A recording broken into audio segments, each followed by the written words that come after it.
Nung after nung laban na yun, sinabi ko, I want to rematch.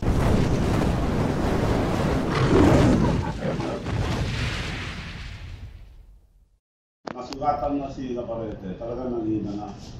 At lumalamang na si Manny, ay si Charlie. At worried na sila sa kabila. Hindi tayo ang ano. Dahil alam namin na pakyat na eh. Na tinatamaan-tamaan na ni Charlie si Navarrete. At binababa na kamay ni Navarrete. Yun napansin namin. So sigurado na mananalo kung tinuloy yun. At saka talagang ang kung may headbutt, dapat nagreklamo si Navarrete. Hindi nagreklamo eh. Dahil hindi headbutt. Kaya halatang-halata na daya yun. Hindi nila headbutt. So sila ang nagkwento, dapat sila talo eh. Ang cost ng pagtinto, yung pagkasulat, pagtama. Dineclare yung referee na headbutt. So tayo na daya doon. Maniwala yun ang nadaya tayo. For sure, mananalo si Charlie. Tuloy-tuloy yun. Alam nila yun, kaya hindi po na to protect their own boxer. Charlie, ano yung assessment mo sa power ni Navarrete? First round pa lang, duduan ka, tapos may later part ng fight parang nabigyan ka sa katawan, natas ka, pero na-survive ka. Ano yung assessment sa power niya? Yung first round, na-shock ako kasi parang hindi ko nakita yung jab set ang bilis eh. Awkward boxer talaga siya. And at that time, kaya ko naman yung lakas niya, hindi naman hilo ako. Siguro dahil din maganda yung position namin ni coach.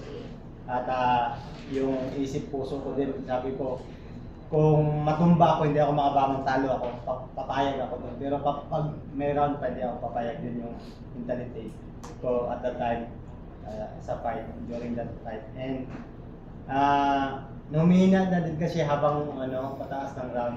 So sa assessment ko doon, kukunin niya ako first round hanggang fourth round. Kapag lumampas ako at sumabay ako, talagang alam mo yung may manghihina sa amin. Ang doon, nakita ko first round, nagulat ako, ba't nag-volume siya? Slow starter siya. So, ako din, volume din kami ni coach. Tapos maglalo kami dito sa nagkasalubong, kaya bakbakan yung, kahit matamaan ako, sabi ko kaya ko naman, sige. Nung dumugo yung ilong first round, first round mo lang, 1 minute jab step. Actually, ginanon ko yung ko eh. Sabi ko, sarap pa yung dugo. Pas, pag ganun ko, grabing lakas. Sabi ko, uy, ganda ng patama niya. 2 beses yung jab step. Hindi ko laging sinasabi ni coach yung jab step, hindi mo nakikita. Hindi ko talaga makita eh. Siguro dahil awkward. And naka-adjust naman din ako. Nung nag-southpaw, bumalik ako sa kaliwa. And alam ko na yung at the time may na ako, hint na ako, alam ko na gagawin ko kasi nahirapan ka pa sa ganitong style.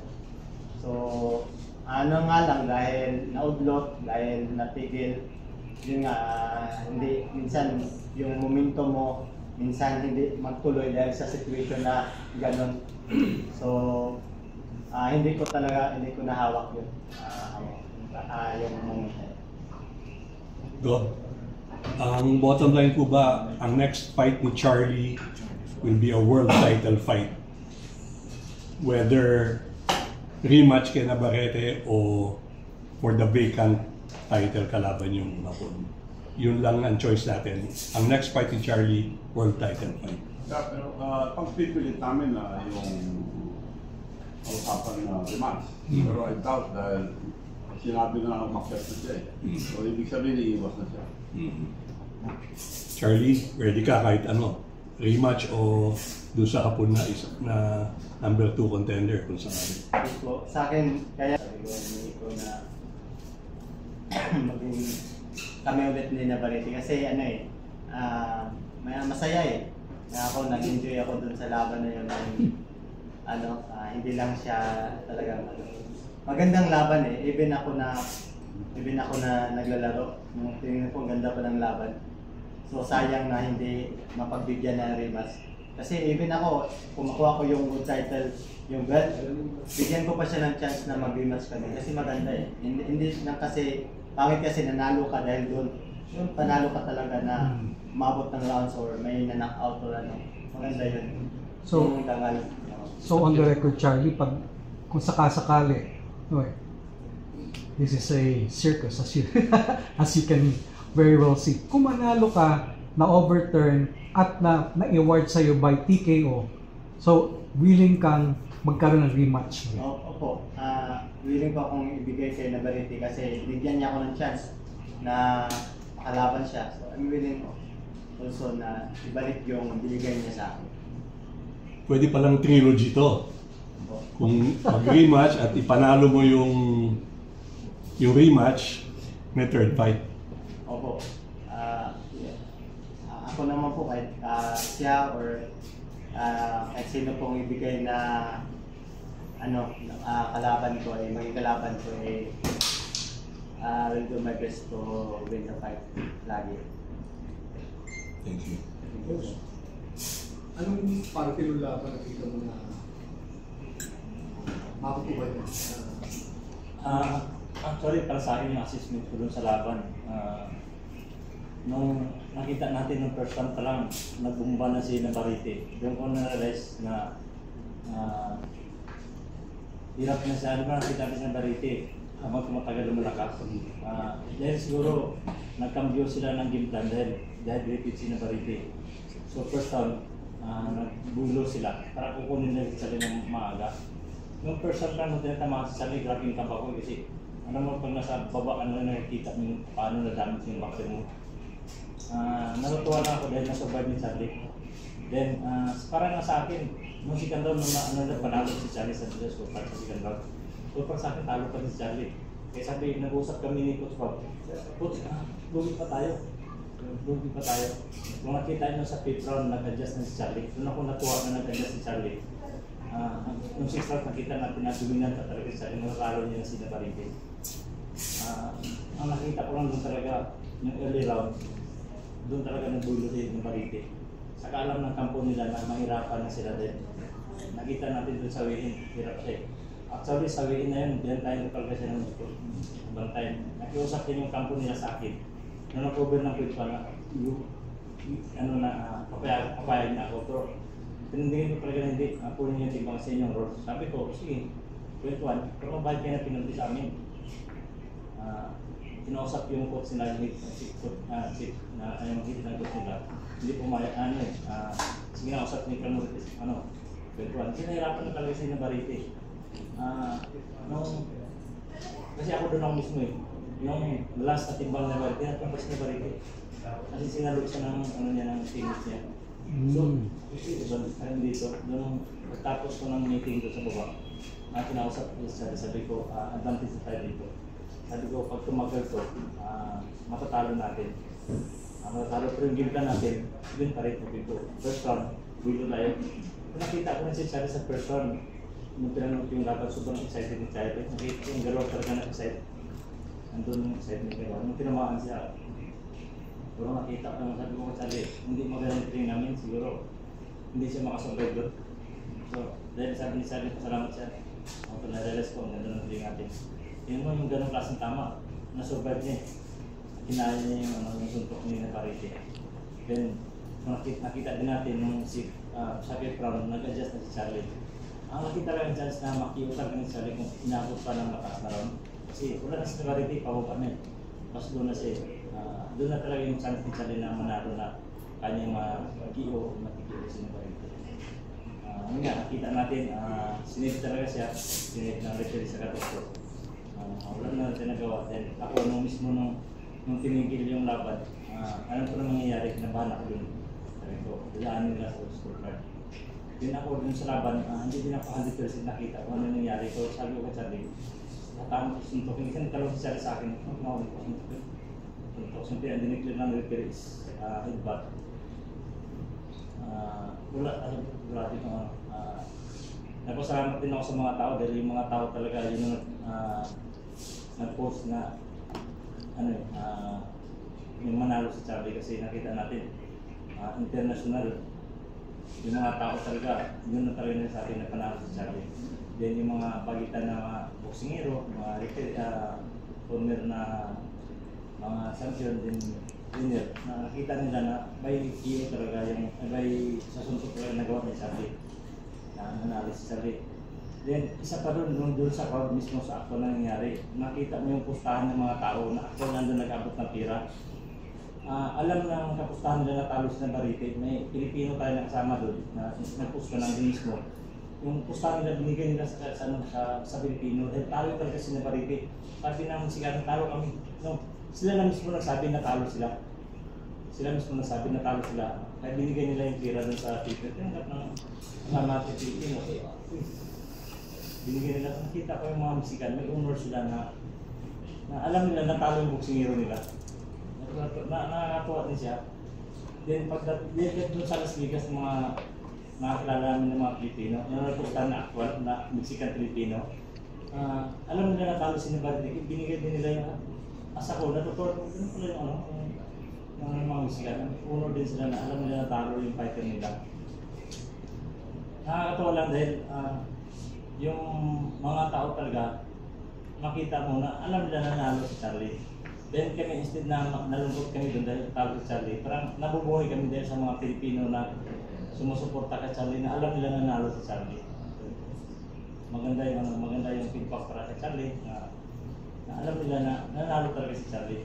Yun nga, di na tinawag yung Panalo lahat yung record lang ayaw.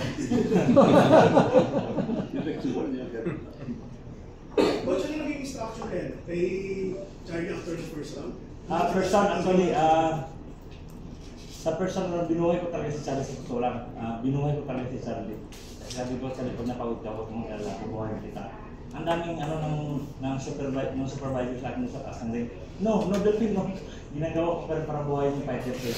Binubuhay ko talaga sa recover kasi nakita ko talaga yung dami din Charlie na tamaan sa suko. Binuhay ko siya, binuhusan ko ng malamig na tubig. May mga paraan ako na paano buhay sa sarili. Ang daming puso ng supervisor sa taas na rin. Actually, kahit umabot pa noon, lagi sa akin na, I warning you. Sabi ko, shit, parang lagi nila akong ano na, huwag mo itong gawin, huwag mo itong gawin. Sa corner nga, bawal ako yung, di ba pa mag-stop? Bawal ako magsigaw kayo ng kay Charlie, magbigay ng instruction. Magbigay kasi. Alam nila, especially, sa laban para sa pinang ginagawa na namin mag-init siya sa akin sa laban kasi alam namin na ako na sa side 70% nakikita ko sa galaw ng bawat isa ng fighter, 30% kay Charlie. Kaya sabi ko, during sa laban, may instruction ako, makikinig ka talaga. Sa training plan, ginagawa din namin yun na habang nasa laban ka, nakikinig ka sa akin para pwede natin gawin nito. Anong nangyayari, nag-a-adjust ka doon sa taas ng ring. Kung magkakaroon yung coach, paano yung diskarte nga nila? Siguro pag nagkarimat, alam ko si Navarrete, hirap na sa timbang.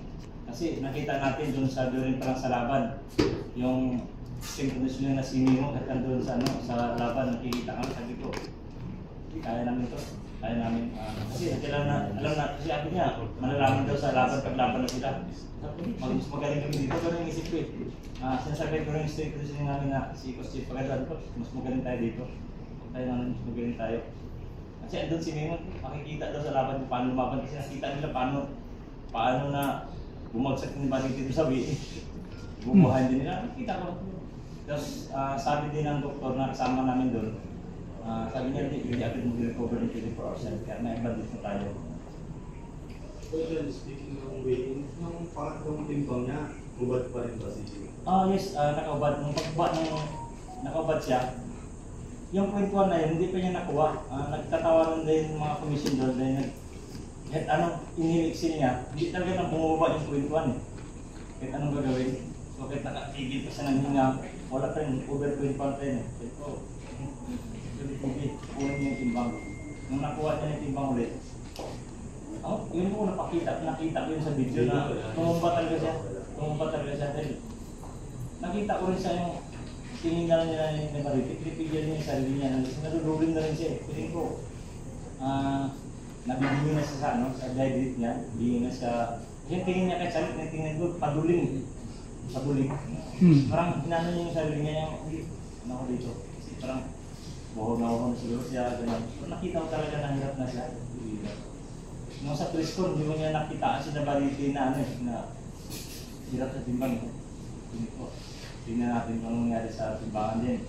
Siyempre ako as may background sa military, may mga site ako sa taas eh. May mga tinatanim na ako na tao doon. Nagpipidback sa akin ko, sinabat din sa labas, mahina. Nagpapawis pa.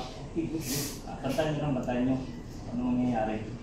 Then, nung pababa na sa WN, sinabaliti daw, ano napahirap na maglakad. Sinabaliti ko, good. Bantayan nyo lang ulit, bantayan nyo anong mangyayari. Kung very much ba, if ever, kailangan ba nasa close na pag hindi yan nakuha yung timbang, dapat i-mind? Oh, yun ang ano eh, basta rules ng ano eh, ng boxing sa pati sa WBA. Magmulta sila sa amin ng actually 20% mababawas sa first nila eh. Ang 10% mapupunta sa commission, ang 10% mapupunta sa amin. Kaya nung nakiusap sila sa akin yung kampo nila, sabi ko sige, magbigay na natin sa amin, 21. Ay yung 21 nyo, okay sa akin na, kasi 21. Pero mabayad ka ng penalty. Hindi siya pumayag eh. Kinuha nila ito bang? Rob, kailan niyo po huli nakausap si Bob Arum? After the fight, nakausap niyo po siya? Dahil hinahanap nila ako pero hindi ako sumagot eh. Kasi po, Hindi na nagalit ako. kasi po Gob, may mga comment. Nakakadaw ako lahat doon eh. Hindi na ako talaga nakapunta because of the election. 2 days lang. But anyway, kung mag-rematch kay Navarrete, most probably may pangatlo. Kasi Gob, may mga comment na ang pag nag-rematch daw, ang undercard, Chavit Singson versus Bob Arum. Fight of the century. Octogenarians. Pero, Wala, hindi na makalakad. Coach Bel, since 2 months siya magpapahinga, may be another 1 or 2 in between, anong gagawin nyo? Just to keep the intensity, yung focus yan, in shape. Kami naman ni Charlie, matagal na nagbaboxing si Charlie. Nakakatuwa lang, nakakaganda ka Charlie. Dahil hindi mo na siya pagsabihan pa, alam niya yung trabaho niya, alam niya yung duty niya as a boxer. Sa akin naman, sabi ko, pagtapos ng laban, family. Sabi ko, enjoy mo yung family mo, tapusin mo yung activities mo nila, uwi ka na sa family mo kasi nasa military si Charlie, hindi din mataas yung break niya eh. Nibigyan lang din siya ng 15 days na break. So pagbalik niya, nasa military na siya. So, Ano ranko mo ngayon, Charlie? Anong ranko mo sa military? Ang ranggo ko, Staff Sergeant ba? O? nakita ko dun sa corporal eh. Pero PFC pa ako, pero salamat ako sa Philippine Army. Pinopromote ako, corporal. Kasi mismong page nila eh, corporal na ako coach ah. PFC pa ako coach eh, wala pong... pero pasalamat ako advance kasi pinopromote na ako. Amen.